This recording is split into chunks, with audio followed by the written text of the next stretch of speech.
Coming up on today's edition of Women and Money, the shit we don't talk about, our guest is Ed Coambs, a therapy-informed financial planner at Healthy Love and Money. So Ed offers such a unique focus on financial planning. Not only is he a certified financial planner, but he's also a certified financial therapist and a licensed marriage and family therapist associate. What is so neat about Ed's approach is because we see so many marriages fall apart or have a lot of conflict due to money issues, it's great to kind of have his expertise to come in here and help us solve some of these things that we don't typically talk about. For sure. And Ed helps women, like we all do at Purse Strings, feel confident to partner with their intimate partner to be seen as equal. And by doing that, it then restores intimacy and connection in the relationship. And it models healthy love and money for the next generation, which is just so important. I mean, we hear so much about poor money messages and poor money behaviors because positive money behaviors weren't really modeled. And so this is what you're doing is super cool. Yep. So let's just dive in and learn more.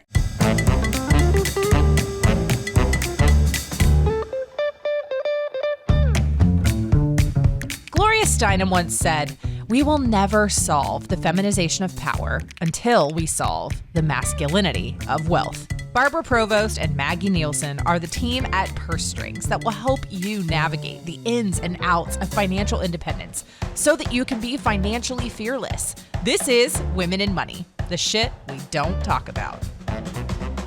So hi, Ed. We are so glad you joined us today. Before we jump in, could you share a little bit about who you are and what you do with the audience?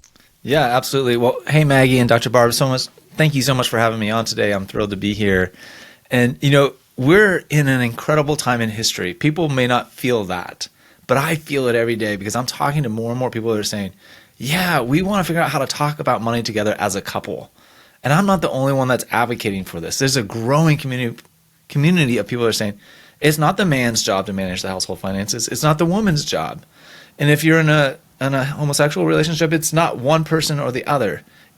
Money management is not unique to gender. Thank you. It's not unique to a particular gender or gender identity, right? But we've had a gazillion messages that men should do, and you fill in your blanks, and women should do with money, and you fill in your blanks. And I assure you, if we compared our blanks, there would be some overlap, but there might be some differences. And that's where the real confusion comes into play.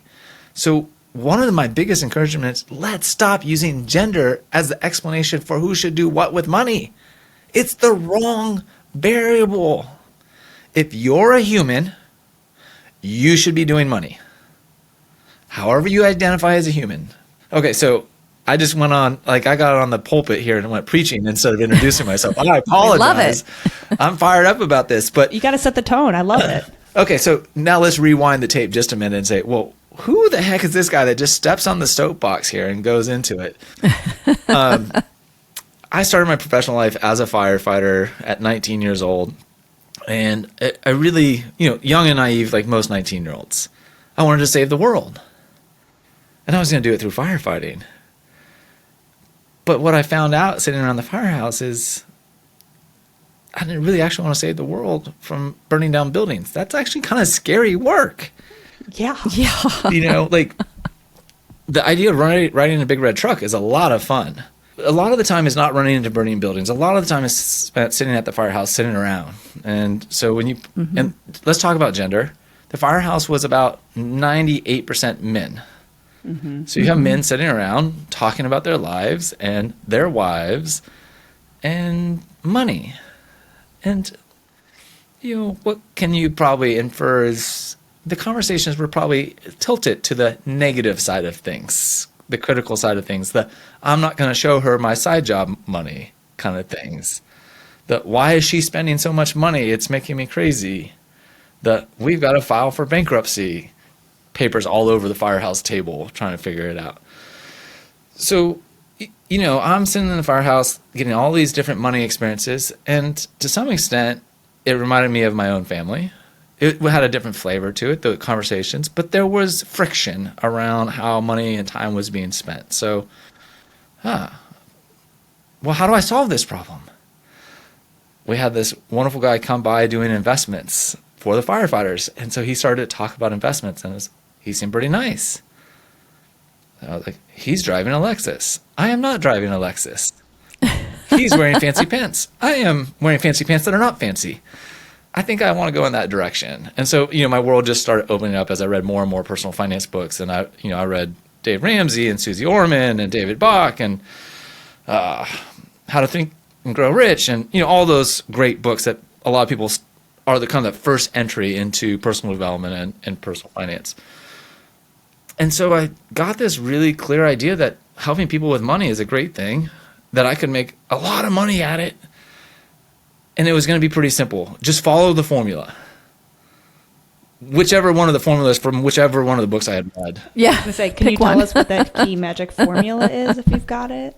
Yeah, well, that's where I'm still working. Now I have my own formula that I like to share, but what I like to do is actually paint a little context and say, it's a formula, not the formula, because there is no magical, perfect one formula for doing this money thing. But that's now after 17 years post leaving the fire service, going and getting my CFP, getting my MBA, working at Vanguard Mutual Funds, working with lots of clients, hundreds and hundreds of conversations about money and investing. And, one of my first experiences when I got a promotion, I got to work with the $1 million clients.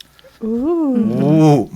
Yes, it was a woo, and my heart kind of palpitated because there was this specialness about $1 million clients. At the end of the day, I learned they're humans. But I had all these kind of crazy ideas about what they were going to be like, and most of them were like kind of afraid, like they might judge me or think I'm stupid or not know what I'm doing or be critical of me. Where did that come from? Well, I rode through it, and then I was realizing, well, there's more to this than just telling them, like, here's the right investment allocation and pick this mutual fund and blah, blah, blah, blah, blah. So I wanted to figure out, well, how do I help people? And one of my colleagues was going back to school to be a therapist. And I was like, whoa, what's that? Yes, I know it seems weird that I did not know what a therapist was, but this was 10 years ago, and I did not fully. Wow. Now, mind you, I had been to therapists, but the dots, I don't know. This is me. Long story short, I went back to school to become a therapist to figure out how do I actually help people. Therapists know how people work. And boy, did I get more than I bargained for, studying human psychology, and then how do you help people that are in pain and psychological distress heal from the wide spectrum of mental health diagnoses and relationship distress. So, I spent the last 8 or 9 years really deep asking, how do we bring mental health therapy skills and knowledge into people's financial lives? And integrating this. And so that's really why I'm so passionate about this, is hundreds, if not thousands, of conversations across many years in many different contexts. I mean, I had I'll just share this, a short stint between Vanguard and therapy world where I went to the Philippines for 3 months and worked in microfinance lending with women. Wow. It was an incredible experience, but it left me with this question. It's like, great, we're empowering women around money, but where are the men in the conversation? How does this set up the dynamic, right? So our whole gender, and you guys have taught me so much about the money messages that women have learned. And man, because I'm not a woman, I literally did not hear a lot of them because they weren't for me. And I do think to some extent that there's almost a little bit of a reverse, is women don't always know all the money messages men have internalized fully because they haven't lived as a male, right? But our genders kind of cause us to screen things in for us and screen things out. So there's a lot there. I'll stop on my long introduction. I just think this is so interesting, all the transitions you've made and how it's really, it's not like one day you're like, I want to be a financial therapist, but it's really built into that by finding the need and, following your curiosity along the way. And some of this, we talk a lot about women and the money messages, but I also hear it now, from a lot of men, how if they're not the sole provider, it kind of goes against their money message of like, this was the role they were supposed to take. This is your duty. You can't have kids, so you're the breadwinner. And so it really does go both ways. And so I'm glad we're kind of having this conversation of how can we meet in the middle and take our roles as both, partners instead of his duties and her duties. Maggie, you hit the nail on the head, and I didn't say this explicitly, but that is probably one of the single largest reasons why I'm a financial therapist, is because my value system fully supports women in the workplace at the highest levels. Right? It has from the very beginning of my life. I grew up on the West Coast, San Francisco area. So yes, grew up in a liberal environment. I lived in Houston, Texas. This is also a deep part of my story. Very conservative environment. That confused my young brain to no end. I mean, I knew that these things existed, but I just couldn't reconcile it. So I've been trying to figure that all out. But I met my wife. I was a firefighter. She was finishing dental school. So we have this gender piece where she's going to make a lot more than me. And initially that's exciting to her and to me. But then the reality of living in that, whoa, my brain was doing some tricks on me. It still does from time to time. And so, yes, we need to have these opening conversations and lead with empathy and curiosity and compassion about the experiences, because it's so easy to be judgmental about money topics in all directions. Tell me your approach to financial planning, because it's so unique. I mean, when people come and talk to you, Ed, I'm imagining that it's quite a different conversation than if they were to go to the more conventional, if you will, financial planner. Yeah. So how do you approach financial planning in this way? Well, I think there's a lot there, but I think one of the most tangible things that people could connect to is in the first meeting, before they're even a client, the first thing I'm doing is not asking about their money. I'm asking about who's in their family. And I'm literally drawing on my piece of paper a family tree. And I want to know, mom and dad, step parents, brothers, sisters, half siblings, children that you have, because this is what we call in family therapy, your family system. And all of us live in some family system. Now, why am I doing that? Well, because these are the people that you're making financial decisions for most often. And you're also most influenced by, have been influenced by, and will continue to be influenced by. So if I don't know who's in your social system that's of great significance, it's going to be hard to develop a really effective financial plan for you.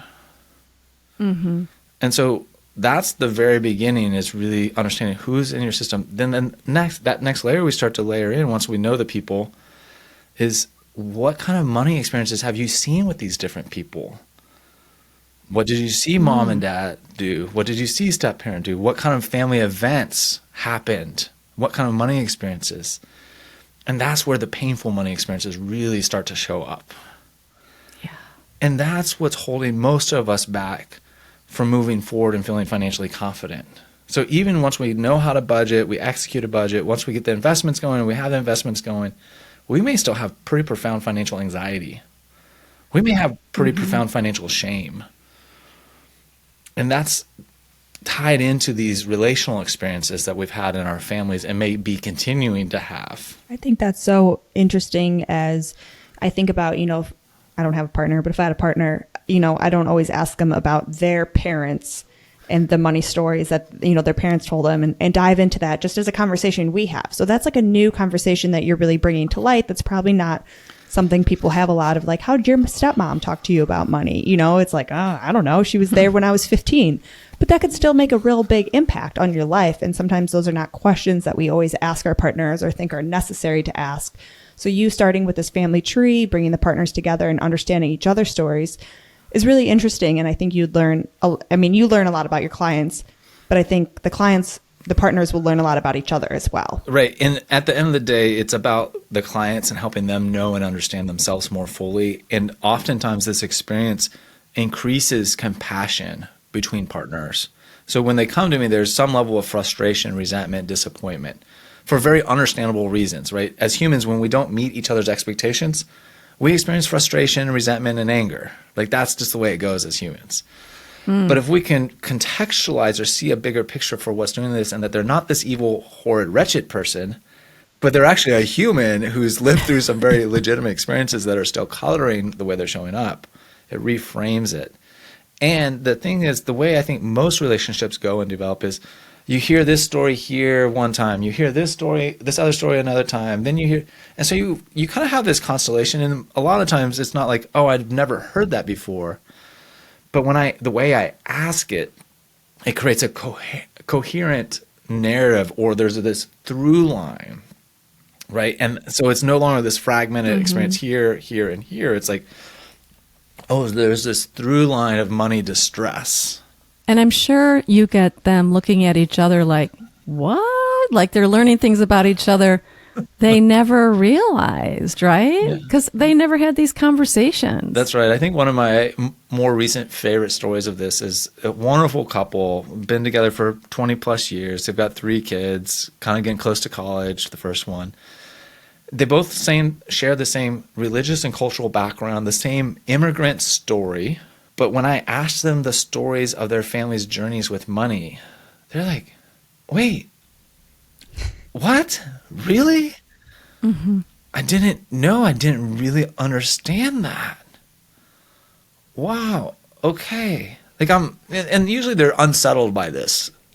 Like there's, it's like, yeah, it's new learning about somebody they should have known, right? well, I'm sensitive to the should have known because no one's teaching us You would how have to. thought you might have known, after knowing them for 20 years, But Yeah. like, if no one's taught you to ask these types of questions, Yeah. like I wouldn't have known to ask these types of questions, right? And so, Right. like, I had to become a therapist to learn to ask these types of questions, and that these types of questions are actually important. Because Yeah. otherwise, I could say, "Hey, Maggie, let's sit down and do your budget." And she's like, "Okay, great, let's do it." And then we walk through the budget thing, and then 2 weeks later, she doesn't call back, and she's not doing the budget. And I'm like, "Well, what happened?" Oh, well, if I learned that she actually felt some shame about budgeting, and that as soon as she started to look at her numbers, she felt bad about herself. Oh, well, yeah, I wouldn't want to come back and talk to me either.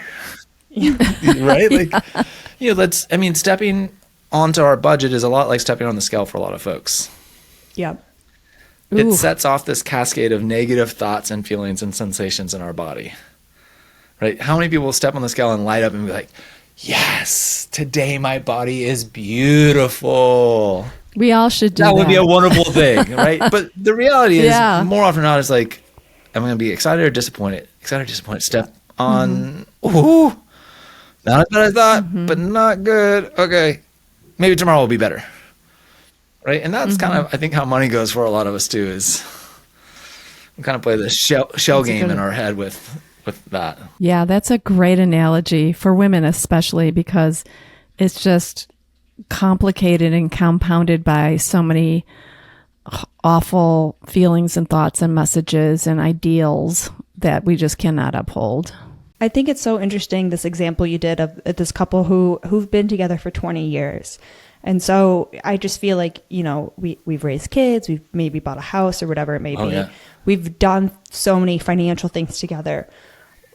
Why now are they coming to talk to a financial therapist and kind of get things going? I mean, keep it as private as possible, but what's that impetus of, after 20 years, let's actually go have a conversation about this? Protecting their identity, but what I'll say is some part of what they've been doing is not working, and often there's a disclosure. So part of the problem is oftentimes one partner is responsible for one part of the household finances, and the other partner is responsible for other parts, and they don't talk fully, so they don't really know the whole picture.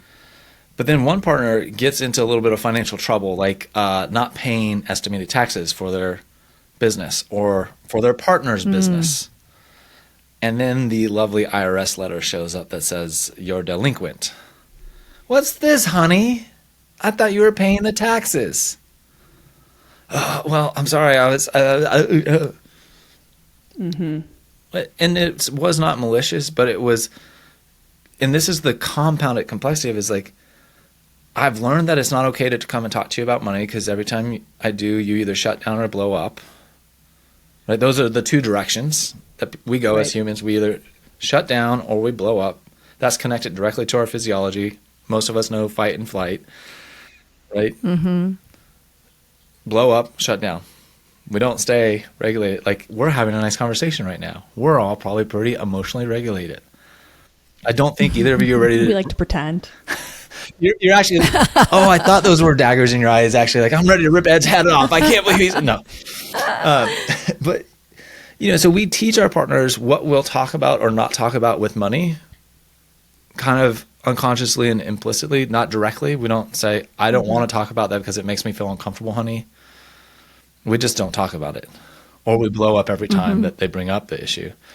Right. And because we're needing to manage the flow of money through our household, if our partner, we can't talk to them about the flow of money through our household, and we're getting behind on the bills, now we're really stuck. So now what do we do?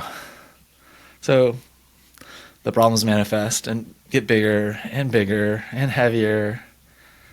And then at some point it finally blows up. And, look, the reality is the word combination financial therapy has only been around for 10 to 15 years, depending on who you ask. Wow. I didn't even think it would be that long.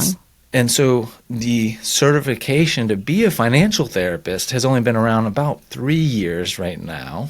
Mm-hmm. So from a field of practice and understanding, very young, right? Mm-hmm. The field of therapy is about 100 years old.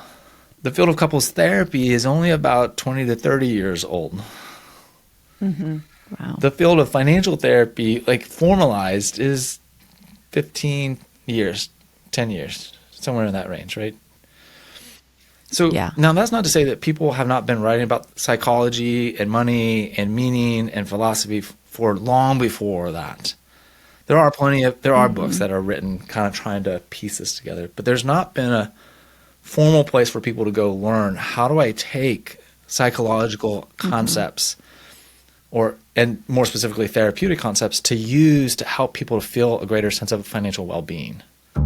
Purse Strings offers an available for hire network of vetted professionals who specialize in serving women. When you have a life event that has suddenly made money a priority, you can now move forward with a whole new confidence that you're getting advice and services from savvy professionals who are uniquely equipped to serve your needs. Go to pursestrings.co and use our directory of handpicked financial professionals when you're ready to plan for retirement, navigate divorce, buy your next home, fire up your new business, and more. Go to pursestrings.co or check the link in the show notes. Now you can be financially fearless. So give us some success stories. Like you were talking about that one couple. How do you know when you've reached success with a couple? Like, what does that look like? That's a great question. And the nice thing about this work is that success is not a binary black or white. Success is a progressive journey for most of my clients. Mm-hmm. Right? So success for one couple recently was she's excited to actually talk with her husband about her money. Mm-hmm. The next step of success was they actually looked each other in the eyes while they were talking about it and realized, I'm safe now. Tears. Mm-hmm. Because she had internalized, it's not safe to talk about money. Mm. Right? So we're creating a corrective experience in her mind, brain that it's actually safe now. Right? Now, there was certainly assessment on my part that the partner is actually safe, so I'm not just setting her up into trouble. Right. Because I do want to be mindful that there are relationships where domestic violence is very real and is a significant factor in financial control and manipulation. And partners in that stage of despair are not suited for financial therapy. Agree. I would agree with that. They need to be into regular general therapy and get to some base level of relational safety or security or separation. Mm-hmm. That's got to be sorted out. Financial therapy needs to be done in the context of a safe enough relationship. Right. Because if we don't have foundational psychological safety, the financial stuff, forget it. Yeah, I'm glad you brought that point to light, as because it's not, you can't make every situation perfect again. Sometimes it's just not the right fit, or you need different resources. But there's so much just of a relationship change and mind change about how you talk about money and just gaining that trust with your partner. That's so much more than just like, we got our emergency savings filled. It's like this is a priceless thing that's just going to keep growing and getting stronger. And so I feel like, we always say you got to really break those money barriers down before you really grow. And that's really what that's doing, is really getting that emotional foundation and trust so you can become that team. Yeah, absolutely. And that's why, I want to frame it as this progressive journey. It's like, when are you strong enough? Is it when you can do 2 bicep curls, 10 bicep curls, 3 sets of 10, 3 sets of 10 with 20 pounds? We all get to kind of decide, and we get to decide how much further we want to go with it. So that's also something that's so important that I talk about and am thinking about with my clients is agency. Mm-hmm. how far do you want to go with this? How close and comfortable do you want to get with your partner? Right. My assumption is that because financial intimacy to some degree is infinite, right? You're never fully done knowing yourself or your partner and your finances, in part because we're changing over the course of our life. Maggie, what did you want when you were 20 financially? Do you remember? Just to have money to pay my bills at that point. I mean, that's in college when like ramen's the main meal and any free meal is great. So like it was a hustle time. And is that what you still want now? No, I've got much bigger goals right now, which is awesome to have. Barb, how about for you? When you were 30, what did you want financially? What was I was just still working through school, right? Getting things done. And totally different place in my life. I didn't even have children at that point. So it was really all about building my career, my educational foundation, and all of that. Right. So our wants, needs, and desires evolve with us over time. And that's part of staying current with our spouse is if we're not understanding what our current wants, dreams, and desires are, then we may not be adjusting our spending to meet that. Right. And this is where people become, and I'll use kind of trauma-focused language, people will become frozen in time. And they'll remember that time of financial destitution, and they'll continue to apply it 10 years later, 20 years later. That's a trauma response. You've not allowed your brain and body to recognize, I'm actually safe now, assuming you are safe now, you are out of that time. Right? And so we know we have major cultural events that left large groups of people frozen in time as if there's no resources available. Yes. Yep. It's scary, right? For people. It is scary. And so the question becomes, how do we help the brain, the body recognize the fear has passed? The threat is gone now. And financial strain can be chronic for prolonged periods of time, which makes it harder to know that you're safe now. Right? I mean, I still struggle with, there's still the influence of being active, ready to respond to anybody at any time from being 5 years of a firefighter. Wow. Right? Like there's still parts of me that have this level of hypervigilance, like just ready to jump into action and to respond to anybody that calls for help. Because that's the rule in firefighting is you don't pick which calls you're going to go, no, not going to that house fire today, but I'll maybe tomorrow. No, you're going to all of it. So our brains do remember these experiences, and that's why taking the time to reflect and try to help the memories relax and go to ease. That's so important. And we do get in that fight or flight mode when it feels like we're at those extremes.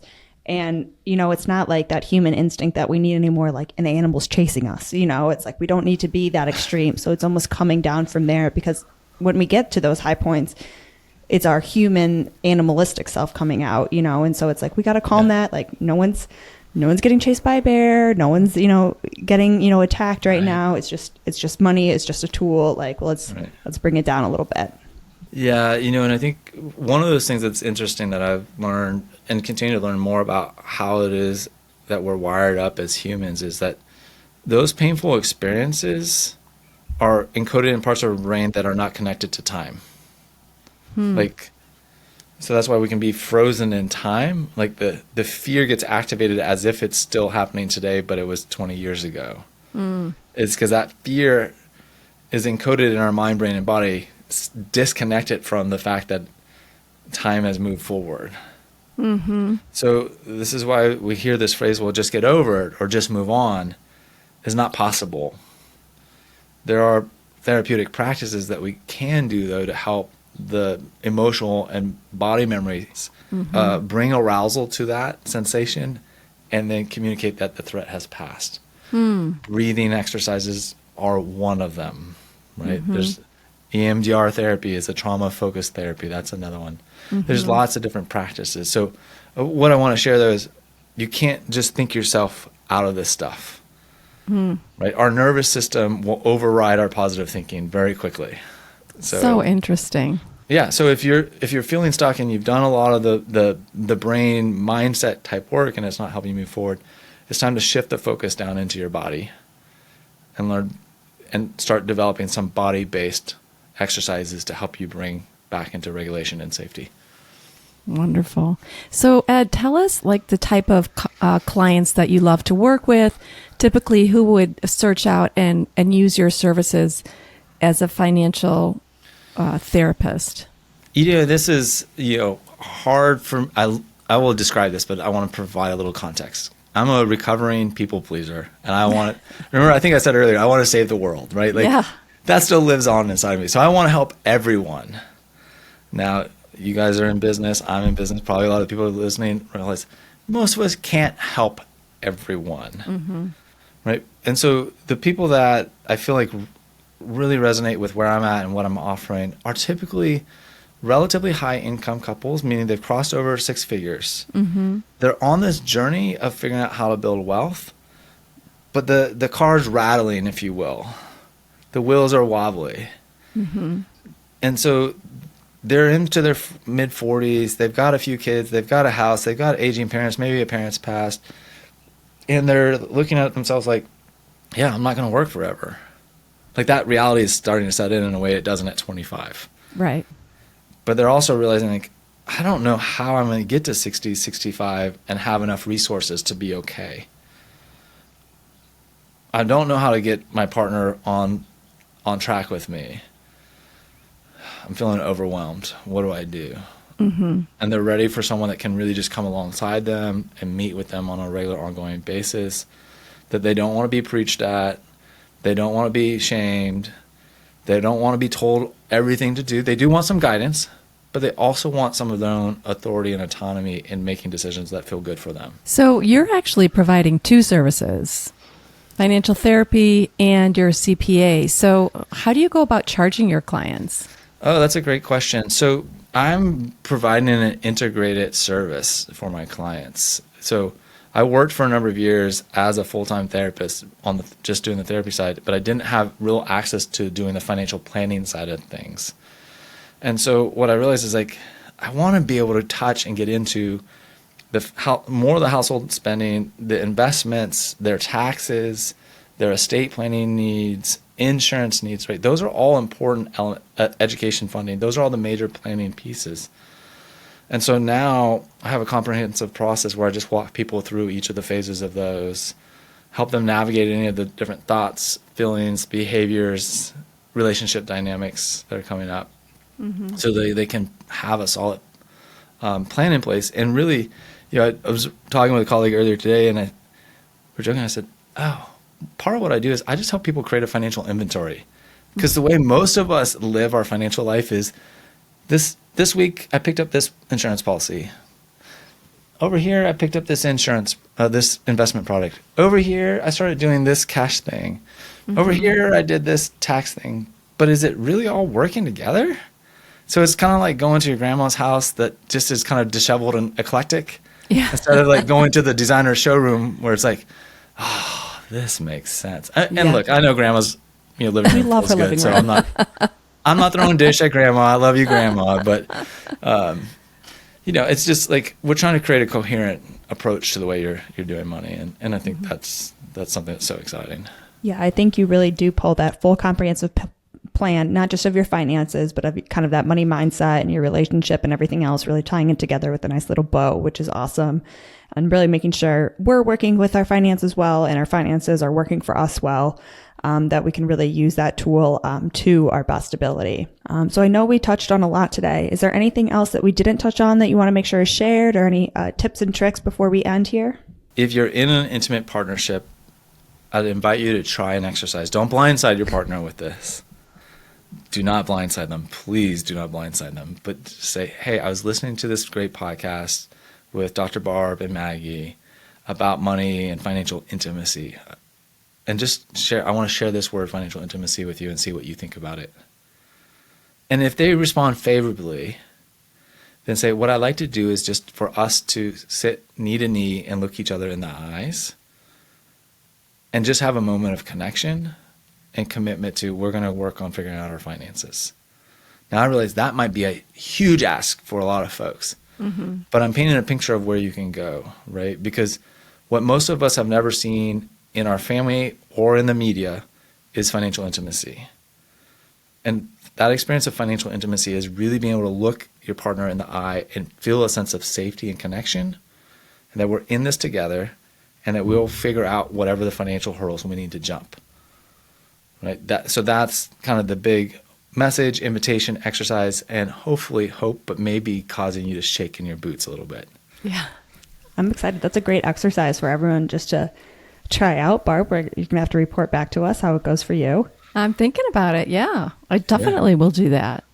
Yeah. Yeah. I think that's just a great way to get the conversation started. As we always say, just take one small little step. It doesn't need to be huge change today. And so just looking your partner in the eyes and kind of opening up that conversation is just a huge, great first step that you can make. That's still just, it's free. It's still a little step, but like, it's just something to get the conversation going, open up these doors. And it doesn't always have to be these dramatic things, but this is great. This is a great exercise for people to kind of open up that conversation. All right. Well, Ed, we thank you for coming on today and sharing your expertise.